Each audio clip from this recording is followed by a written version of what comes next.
Welcome, everybody, to another episode of the Daily Fantasy Digest Podcast, the all-inclusive podcast where we talk all things fantasy sports to help give you an edge.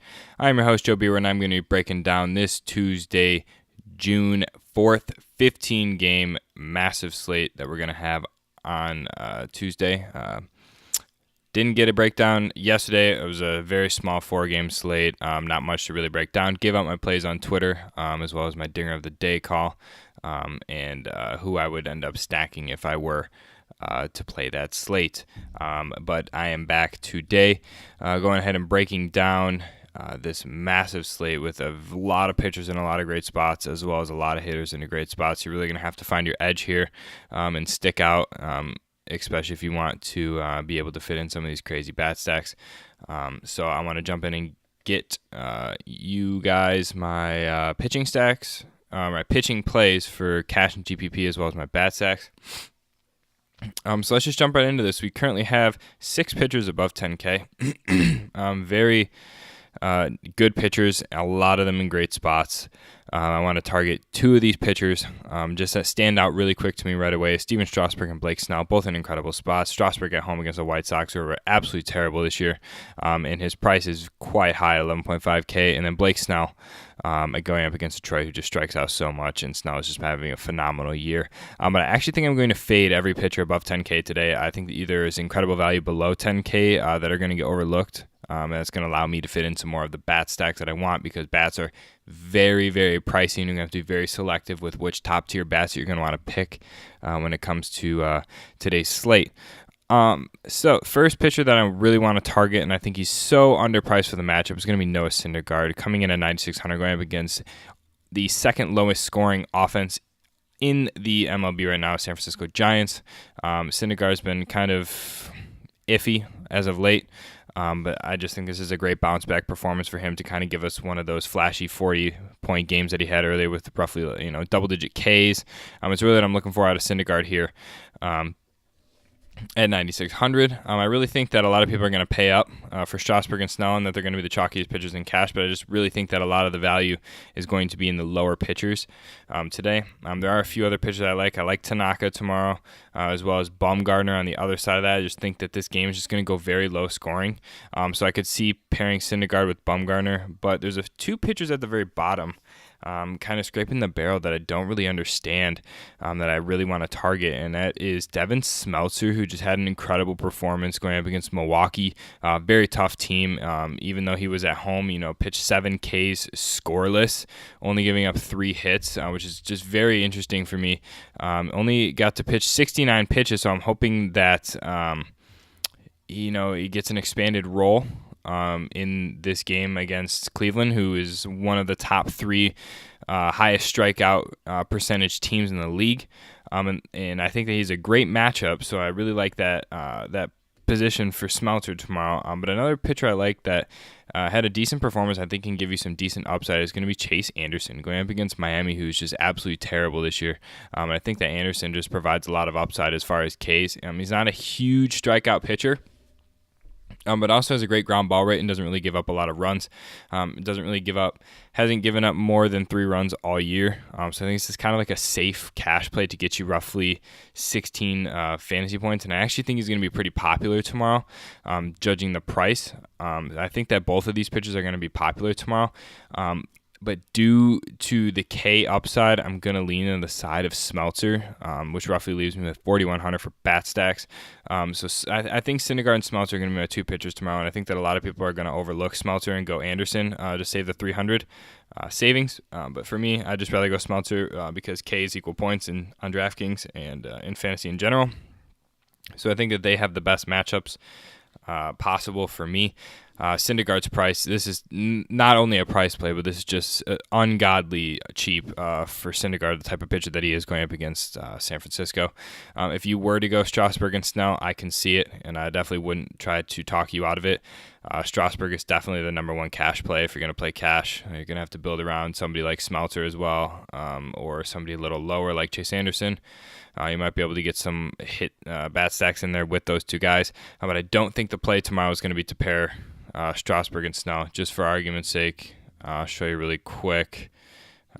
you would have 3,400 left for bat stacks. It's just not viable when all of the nice, players in great spots are roughly 5K. So I want to go ahead and jump over into the bat stacks. This is what my lineup's going to look like pitching-wise come tomorrow. There's 4 spots that I really love bats tomorrow. And I want to start with Washington and Nationals going up against Reynaldo Lopez. There's hitters in a lot of great spots that I just love and that I don't think I can overlook. And the biggest lock for me is going to be Juan Soto. I think that his upside and that lefty against Reynaldo Lopez, who just throws so many fastballs, is just going to eat Lopez alive. I think that this is just a great matchup and a matchup that you really can't ignore. And I think that with all the high-priced bats today, Soto's going to get a little bit overlooked and going to get seen as more of a GPP play. But for me, the team total for this game is only set at 8, but I think that the runs are going to be all in favor of Washington today as Strasburg's on the mound for White Sox, for Nationals. So I think that the White Sox just aren't going to score more than 1 or 2. So I think that they're just going to blow up on Lopez. And another player I really like is Adam Eaton, both lefties. And Eaton has been hot as of late, and so is Soto. Soto's had 10 homers in the year. He had 2 in the past 4 games, a 29, 24-point performance. I just think that both of these players are just for sure plays for me. Soto is easily my biggest lock of the day as far as hitting. Reynaldo Lopez is just an absolute terrible pitcher and really only has 2 pitches and throws that fastball like 70 or 80% of the time. And Soto's just gonna take it. He's gonna take a yard, and I think that he's just in one of the best spots of the night. Moving on to my second favorite team to stack, bats going to be the other side of Chicago. I'm going to go with Chicago Cubs going up against Hoffman. Depending on which way the wind's blowing, if it's blowing out, I'm going to stack this game so much more heavily. But I just think for value's sake, Kyle Schwarber, lefty, going up against Hoffman, it should be one of the chalkiest hitters of the night. For me, it just doesn't really make too much sense why his price is the way it is. But I'm going to take full advantage. I am a big fan of Jason Hayward tomorrow as well, that lefty going up against Hoffman, so you could toggle between him and Eaton. But I really like David Bodie tomorrow. I think that he's been playing well as of late. Has flashed some upside, some big homer upside, and I think that he's going to be a little bit overlooked and is sort of at the bottom barrel of the second and third base tier. So I really like him tomorrow, as well as Javi Baez. I will be trying to fit Baez and Rizzo in if possible. Rizzo just hits left or righty so well. If the wind's blowing out, that right field corner is just going to scream homer for me. And his price is adjusted to reflect that. So I definitely like Schwarber and Bodie tomorrow, but those are subject to change depending on which stack you decide to go with. These are just my 2 favorite players from either of these stacks. Last big stack, expensive stack, is going to be Baltimore Orioles. Love the Orioles tomorrow going up against Smiley, and I think you can really get some value if I went ahead and got Eaton out of here. Keon Broxton at 3,700 just allows you to open up some crazy cap space that you're going to be able to use for the rest of the positions. Really love Broxton tomorrow. He's been hitting pretty well as a homer in the past 4 games. Hits lefties very well. Not somebody that is going to give you that safe floor, but it's sort of a flyer play that you can use as well to go ahead and get some more open spots tomorrow. Really like Trey Mancini. I think that him against a lefty is just an incredible play. Ever since coming back from the injury, he's had 2 homers in the past 4 games, hitting .302 with 12 homers on the year. I think it's just an incredible spot going up against Texas in a very friendly hitting ballpark. So I really think that Baltimore is just going to be a great team to stack tomorrow. Big fan of Renato Nunez, but I'd rather have Mancini, and Steve Wilkerson for value at 3,800 is just another great play as well. Last stack for me on the night, gonna go over to the Rays going up against Ryan Carpenter. He's absolutely terrible. Just plain simple. There's no way around it. I think you're really gonna have to pick tomorrow which 5K player that you want. Meadows is a great spot. I've been playing Meadows all year, and he's never let me down. I'm a big fan of Meadows, but I think that Juan Soto still just takes that for me. But I do want to highlight a few players tomorrow. Yandy Diaz has had an incredible year.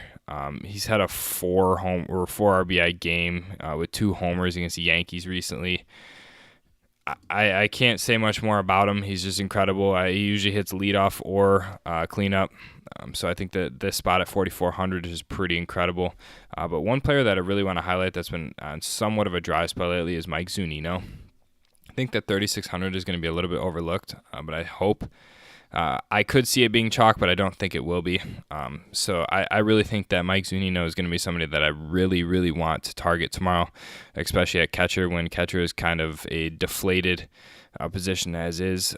So I want to pay up a little bit for Zunino and kind of feel out the rest of my lineup from there as far as the Rays.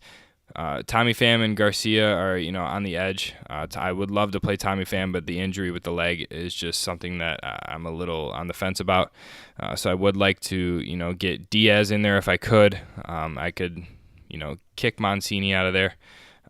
But for now, I think I really just want to stack Washington and, Baltimore as well. So let me adjust this here.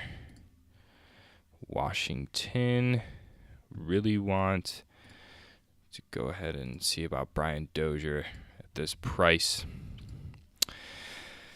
Bodie was on the fence for me, but I think this is roughly what my lineup's going to look like come lock tomorrow. First base, I'm a little bit on the fence because I don't know if I want to pay up for Trey Mancini, but I could see potentially going Matt Adams if just to save a little bit. I think for the sake of this video, just so I can roughly get a clear idea what my lineup's going to look like tomorrow.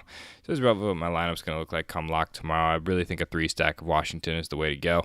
Really like Washington tomorrow going up against Ronaldo Lopez. I think all of the runs are going to come from the side of Washington, and Strasburg's just going to pitch a gem. I like Rendon on this as well. I just don't feel like paying $5,600. I think that's a little overpriced, and you can get some of the other guys in there. So yeah, I really like to cap off this video. I really like Syndergaard and Smeltzer tomorrow at my pitchers. It allows me to get some cap space. Love 3-stack of Adams, Dozier, and Soto. I think they have the best matchup against Ronaldo Lopez. Like some key value from Baltimore and Chicago. Keon Broxton and Kyle Schwarber just eats righties up. Love Schwarber, and if you can fit in Hayward and Rizzo, love both of those as well. And for catcher, I think the play for me at value for catcher is going to be Mike Zunino. I think the play for third base and shortstop is going to be to try and fit in some of those Cubs players. If you can, Chris Bryant, maybe Yandy Diaz. I think that would be a great spot for me. So you can get 2 from Tampa Bay and 3 from Washington and fill in the rest from there. This is roughly what my lineup's going to look like come lock tomorrow. I'm going to leave shortstop open for interpretation for anybody who's looking to kind of use what I'm doing here as part of their lineup. I love Tampa Bay spot against Carpenter.